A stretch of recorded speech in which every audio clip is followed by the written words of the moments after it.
Ninon Castex, Ossopony, ça fait longtemps qu'on n'avait pas entendu ce nom.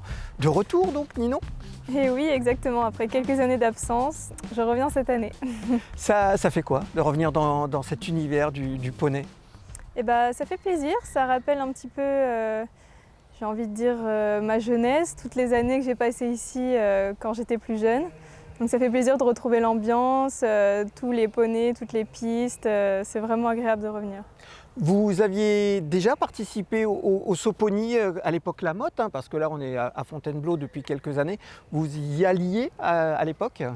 Oui, je pense que j'ai dû participer au moins 6 fois. J'avais plutôt pas mal de 7 ans, quelques 6 ans et quelques 5 ans aussi, mais j'ai surtout fait les épreuves de 7 ans. J'ai fait de l'année des S à l'année des B, je crois, donc des C même, donc ça fait quelques années. Alors vous êtes une grande fille hein, maintenant, 28 ans, mais quand Oui. on est enfant, enfin oui, on est encore enfant, on est ado, et qu'on participe à un événement comme le Ossopony, ça fait quoi?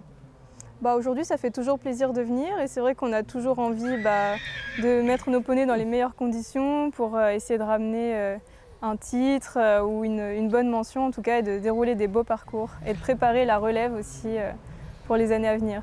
Alors on reste un petit peu dans la nostalgie, on ira après dans le présent. On entend beaucoup dans les poneys d'aujourd'hui des fils de Cabard-des-Monceaux. Forcément, vous êtes associé à Cabard-des-Monceaux. Oui. Ça vous fait toujours un petit truc? Oui, bien sûr, dès que j'entends son nom, c'est vrai que j'ai toujours une pensée vers lui, même peut-être un petit pincement au cœur de temps en temps. Et ça fait plaisir de voir que voilà, il y a la relève qui porte toujours en partie son nom et qui sera toujours là dans les années à venir. Oui, parce que vous êtes championne d'Europe en 2014, si je ne me trompe pas, à Mill Street, Exactement. avec Cabard.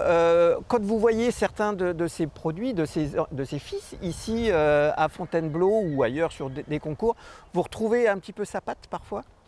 C'est vrai qu'il avait tendance à plutôt signer ses produits, notamment sur les ports de tête. Il y en a beaucoup qui ont la même liste blanche que lui.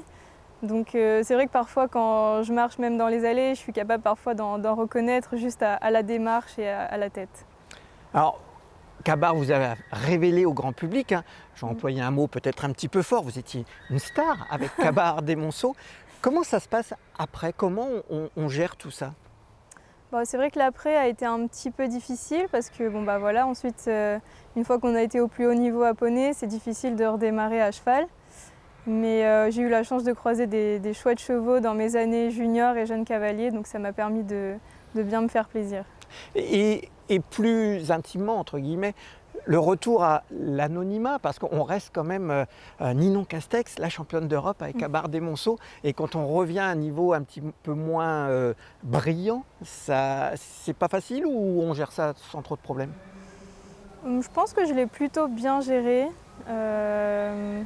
Ouais, honnêtement, je pense que ça a été. Après, j'ai pu aussi suivre Cabard qui est resté aux écuries pour les années qui ont suivi la fin de mes années avec lui. Donc, c'est vrai que ça a permis de continuer un petit peu à suivre son histoire. Donc, c'était, je pense, un petit peu moins difficile aussi.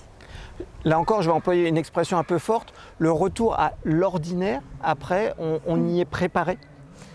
Je ne sais pas si on y est vraiment préparé. Après, voilà, il faut savoir tourner cette page et puis construire quelque chose d'autre avec des chevaux différents, avec des nouveaux chevaux et puis voir des projets sur le long terme ensuite. Alors justement, voilà, la transition est toute faite. Ces projets ici, donc vous aviez arrêté un petit peu les poneys, vous y revenez. Quelle est votre activité aujourd'hui? Aujourd'hui, moi, je suis installée à côté du pôle européen du cheval au Mans, donc au haras d'Auvour. Donc, je travaille avec Marie et Hubert de Beaulieu, donc une écurie qui a été construite il y a 2 ans et demi. Donc voilà, on fait un petit peu d'élevage de poneys et de chevaux. On achète quelques poneys et chevaux pour faire de la commercialisation. Et puis voilà, on avance gentiment comme ça. Et on vient au Ossopony. Exactement, on vient au Ossopony cette année. Merci beaucoup, Ninon. On vous souhaite plein de réussite pour la suite. Merci beaucoup.